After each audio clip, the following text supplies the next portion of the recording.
भागदौड़ भरी इस ज़िंदगी में हम अपनी हेल्थ पर बहुत ही कम ध्यान दे पाते हैं।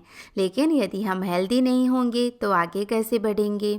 तो ऐसे में लड्डू एक ऐसी चीज़ है जो आप एक बार बनाकर रख दें और प्रतिदिन एक लड्डू खा लें तो आपका समय भी बचेगा और आपको भरपूर मात्रा में फ़ायदे भी मिलेंगे। तभी तो जो बच्चे घर से दूर रहते हैं उनकी मम्मी उनके लिए लड्डू बनाकर ज़रूर भेजती है और हम लड्डू बहुत ही खुश होकर खाते भी हैं और उससे हमें काफ़ी सारे फ़ायदे भी मिल जाते हैं। तो आज मैं ऐसे ही गुणों से भरपूर लड्डू की रेसिपी आपसे शेयर करने जा रही हूँ जो गुणों से भरपूर होंगे और स्वाद में भी ज़बरदस्त होंगे। तो चलिए रेसिपी शुरू करते हैं। हेलो फ्रेंड्स, मैं हूँ निर्मला। मेरे चैनल पर आपका बहुत बहुत स्वागत है। अगर आपको मेरी रेसिपी पसंद आए तो प्लीज़ वीडियो को लाइक करें और चैनल को सब्सक्राइब कर बेल आइकन को क्लिक ज़रूर करें ताकि मेरे नई वीडियो की जानकारी आपको मिलती रहे। इन हेल्दी और टेस्टी लड्डू को बनाने के लिए सबसे पहले हमें चाहिए होंगे फूल मखाने। प्रतिदिन आप एक कटोरी फूल मखाने का सेवन ज़रूर से करें। ये हमारे लिए बहुत ही ज़्यादा फ़ायदेमंद होते हैं और यदि ऐसे ही आप इन्हें रोस्ट करके भी खाएंगे तो ये खाने में बड़े ही अच्छे लगते हैं। यदि मैं गुणों की बात करूँ तो इनमें काफ़ी सारे गुण होते हैं, लेकिन यदि सारे गुणों की हम बात करेंगे तो वीडियो बहुत ही लंबा हो जाएगा। तो कुछ इसकी प्रॉपर्टीज़ मैंने स्क्रीन पर मेंशन कर दी हैं। सबसे पहले इन फूल मखानों को मैं ग्राइंडर जार में ट्रांसफ़र कर लूँगी और इन्हें ग्राइंड कर लूँगी। और इन्हें ग्राइंड करते समय ये ध्यान रखें कि इनका फाइन पाउडर नहीं बनाना है। इन्हें हम थोड़ा दरदरा ही रखेंगे ताकि जो लड्डू बने वो काफ़ी ज़्यादा दानेदार हों, तो वो खाने में भी बड़े ही अच्छे लगेंगे। तो ये देखिए बहुत ही इजीली इनका पाउडर बन करके तैयार हो जाएगा। तो चलिए सबसे पहले इस पाउडर को हम एक कढ़ाई में ट्रांसफ़र कर लेते हैं जिसमें हम लड्डू बनाने वाले हैं। तो इस पाउडर को हमने कढ़ाई में ट्रांसफ़र कर लिया है। अब सेम ग्राइंडर जार लेके हम कुछ चीज़ें इसमें और ग्राइंड कर लेंगे। अब मैं ले रही हूँ 1/4 कप बादाम। बादाम के गुणों से तो आप भली भांति परिचित होंगे ही। ये लड्डू का टेस्ट भी बढ़ाएंगे और लड्डू को और भी ज़्यादा हेल्दी बनाएंगे। और 1/4 कप मैं अखरोट ले रही हूँ। आप बादाम अखरोट ये सब नहीं लेना चाहते हैं, काजू पसंद है तो काजू का इस्तेमाल भी कर सकते हैं। इसके बाद मैं ले रही हूँ ये खसखस, जिसे पॉपी सीड्स पोस्ता दाना भी कहा जाता है, लेकिन नॉर्मली हम लड्डू बनाने में इसका इस्तेमाल कम ही करते हैं। लेकिन आप चाहें बादाम अखरोट ना डालें लेकिन पोस्ता दाना डालकर लड्डू ज़रूर बनाएं क्योंकि ये बहुत ही ज़्यादा हेल्दी होती हैं। ज़्यादातर ग्रेवीज़ को गाढ़ा करने में भी इसका इस्तेमाल किया जाता है, तो यदि आप कोई ग्रेवी बना रहे हैं तो उसमें इसका सेवन किया जा सकता है। इसके बाद जो चीज़ मैं ले रही हूँ उसका नाम तो आपने शायद सुना होगा लेकिन इसका इस्तेमाल कभी नहीं किया होगा। वो हैं ये दाखनी मिर्च, जिन्हें सफ़ेद काली मिर्च भी कहा जाता है। और इसके इतने सारे हेल्थ बेनिफिट्स हैं कि यदि आप इन लड्डुओं में 1-2 चम्मच ये सफ़ेद काली मिर्च का इस्तेमाल करेंगे तो ये आपके बहुत ही ज़्यादा काम आएंगी। खास करके आँखों की रोशनी के लिए तो ये बहुत ही ज़्यादा फ़ायदेमंद होती है। तो आपकी आँखें कमज़ोर हैं तो आप इनका सेवन ज़रूर से करें। और क्योंकि ये हल्की तीखी होती हैं तो लड्डुओं में इनका टेस्ट भी बड़ा ही अच्छा लगता है।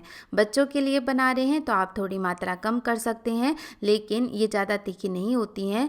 तो ये लगभग 2 से 3 चम्मच सफ़ेद काली मिर्च मैं इसी में ऐड कर लूँगी और सारी चीज़ों को ग्राइंड कर लूँगी। तो बस ये जो पाउडर हमने अब बना लिया है, अब इसको हम कढ़ाई में ट्रांसफ़र कर लेते हैं। कढ़ाई को मैंने गैस पर चढ़ा दिया है और जो खसखस हमने बचा के रखी थी वो भी अब इसमें ऐड कर लेंगे। गैस का फ्लेम लो टू मीडियम रखते हुए अब सारी चीज़ों को लगातार चलाते हुए बढ़िया से रोस्ट कर लेंगे।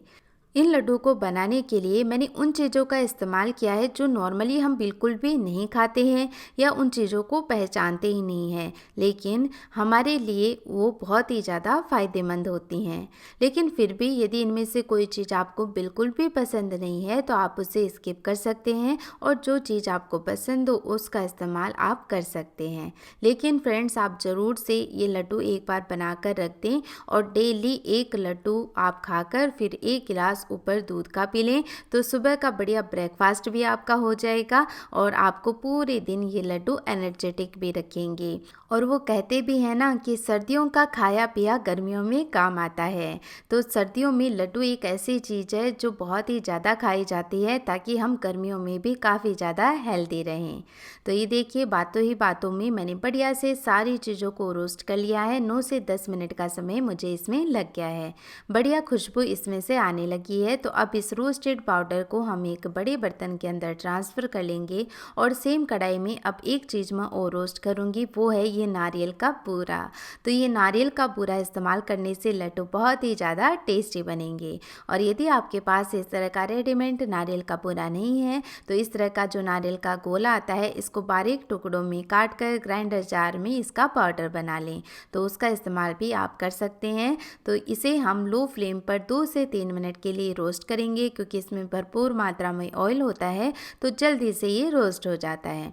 और इसे लाल बिल्कुल नहीं करना है, बस भीनी भीनी इसमें से खुशबू आने लगे तब तक ही इसे रोस्ट करें। यदि ज़्यादा लाल कर देंगे तो इसमें कड़वापन आने लगेगा। नारियल पाउडर डालने से लड्डू का टेस्ट बहुत ही ज़्यादा बढ़ जाता है क्योंकि नारियल का फ्लेवर इतना स्ट्रॉन्ग होता है कि ये बाकी फ्लेवर्स को दबा देता है। तो यदि इन लड्डू में आपको कोई चीज़ पसंद नहीं है तो उस फ्लेवर का तो आपको पता ही नहीं चलेगा क्योंकि इसमें नारियल का फ्लेवर ज़्यादा आएगा। अब ये रोस्टेड नारियल पाउडर भी इसी बर्तन में ट्रांसफ़र करके मिक्स कर लेंगे और मिलाते मिलाते सारी चीज़ें ठंडी भी हो गई हैं तो इससे लड्डू नहीं बन पाएंगे। तो आगे हम इसे वापस से गर्म कर लेंगे, लेकिन इससे पहले हम इसमें मिलाएंगे कुछ मीठा। और मीठे में हम चीनी का इस्तेमाल तो बिल्कुल नहीं करने वाले हैं, नहीं तो ये लड्डू हेल्दी कैसे रहेंगे। तो चीनी के बजाय हम इस्तेमाल करेंगे ये पीली वाली शक्कर, और कुछ जगह ये शक्कर पिंक कलर की भी मिलती है। गुड़ और चीनी ऐसी चीज़ें हैं जो आपको हर वक्त मिल जाएंगी, लेकिन ये जो पीली वाली शक्कर होती है ना वो आपको सर्दियों में ही मिलेगी। और इसके आप लड्डू बनाकर खाएं, लड्डू बहुत ही ज़्यादा टेस्टी बनते हैं और इसके भरपूर मात्रा में फ़ायदे भी होते हैं। ये शक्कर हर जगह अवेलेबल नहीं रहती है, तो यदि आपके पास इस तरह की शक्कर नहीं है तो फिर आप गुड़ का पाउडर इस्तेमाल कर सकते हैं या गुड़ को मेल्ट करके उसका इस्तेमाल भी किया जा सकता है। तो यहाँ पर फ्लेवर के लिए मैं साथ में इलायची का पाउडर भी डाल रही हूँ और बढ़िया से सारी चीज़ों को मिक्स कर लेंगे। अभी तक हमने इसमें घी का इस्तेमाल नहीं किया है, लेकिन हम घी ज़रूर से डालेंगे क्योंकि फ्रेंड्स प्रतिदिन 1 चम्मच देसी घी खाना भी हमारे शरीर के लिए फ़ायदेमंद होता है। तो ये घी मैंने बढ़िया से पिघला करके ले लिया है और अब इसमें डालेंगे, लेकिन बहुत ज़्यादा घी भी नहीं डालेंगे क्योंकि यदि कम मात्रा में घी खाते हैं तो वो हमारे लिए फ़ायदेमंद होता है, लेकिन घी यदि ज़्यादा मात्रा में खाए जाए तो वो हमें नुकसान भी पहुंचा सकता है। तो यहाँ पर थोड़ा थोड़ा करके मैं घी डाल रही हूँ ताकि सारे मिश्रण में थोड़ा मॉइस्चर आ जाए। ऐसा करने से लड्डू टेस्टी भी बनेंगे, हेल्दी भी बनेंगे। साथ ही लड्डू को यदि हम स्टोर करते हैं तो घी डालने से ये लंबे समय तक स्टोर किए जा सकते हैं। तो बस देखिए मैंने लगभग आधा कप घी इन लड्डुओं में डाल दिया है। तो यदि आप प्रतिदिन 1 लड्डू का सेवन करते हैं तो ये मान लीजिए कि आप 1 छोटी चम्मच देसी घी भी प्रतिदिन खा रहे हैं। तो अब मैंने सारे मिश्रण को फिर से कढ़ाई में ट्रांसफ़र कर लिया है और इसे लो फ्लेम पर लगातार चलाएंगे। ऐसा करने से जो शक्कर हमने इसके अंदर डाली है वो अपना पानी छोड़ेगी और इससे सारे मिश्रण में मॉइस्चर आ जाएगा और उस मॉइस्चर से हम लड्डू को बहुत ही ईजिली बांध पाएंगे। नहीं तो ऐसे यदि मिश्रण सूखा सूखा रहेगा तो लड्डू ही नहीं बन पाएंगे। तो देखिए थोड़ी देर में ये जो मिश्रण है उसका कलर चेंज हो गया है और थोड़ा मॉइस्चर इसमें आ गया है। अब सर्दियों में ये मिश्रण जल्दी से ठंडा हो जाता है तो लड्डू नहीं बन पाएंगे। तो इसके लिए क्या करें, इस मिश्रण को कढ़ाई के अंदर रहने दें और ऊपर से इस तरह से लेते जाएं इस मिश्रण को और लड्डू बनाते जाएं। तो इससे लड्डू बहुत ईजिली बन भी जाएंगे और ये मिश्रण ठंडा भी नहीं होगा। तो देखिए कितने ईजिली इसके लड्डू बन करके तैयार हो रहे हैं। तो इस तरह की साइज मैंने लड्डू की रखी है ताकि लड्डू ज़्यादा हैवी भी ना लगे खाने के बाद और प्रतिदिन हम 1 लड्डू खा भी पाएँ। फिर से 1 लड्डू बना देते हैं। तो इस तरह से ऊपर से मैंने सारे मिश्रण को उठाया है और 1 लड्डू बना लिया है। तो बस फटाफट से मैं सारे लड्डू इसी तरह से बना करके तैयार कर लूँगी और इन लड्डू को आप महीनों भर तक स्टोर भी कर सकते हैं। तो एक बार बना कर रख दें और पूरी सर्दियों में इन लड्डुओं का मज़ा उठाएं। तो दर्द, दिल, दिमाग सबको फ़ायदा पहुंचाने वाले ये हमारे बहुत ही हेल्दी और टेस्टी लड्डू बन करके तैयार हैं। तो आप सर्दियों में ये लड्डू बनाकर ज़रूर से खाएं। और चलिए मैं एक लड्डू आपको तोड़ कर दिखाती हूँ। और ये देखिए इसका टेक्सचर है ना, बहुत ही ज़्यादा ज़बरदस्त। जैसे ही आप ये लड्डू खाएंगे आपके मुँह में ही घुल जाएंगे। तो मेरी आपसे रिक्वेस्ट है फ्रेंड्स, आप ज़रूर से एक बार ये लड्डू बनाएं और कैसे बने कमेंट करके ज़रूर बताएं। आपके फीडबैक का मुझे इंतज़ार रहेगा। फिर से मिलेंगे एक ऐसे ही नई वीडियो के साथ। तब तक के लिए रखिए अपना ढेर सारा ख्याल।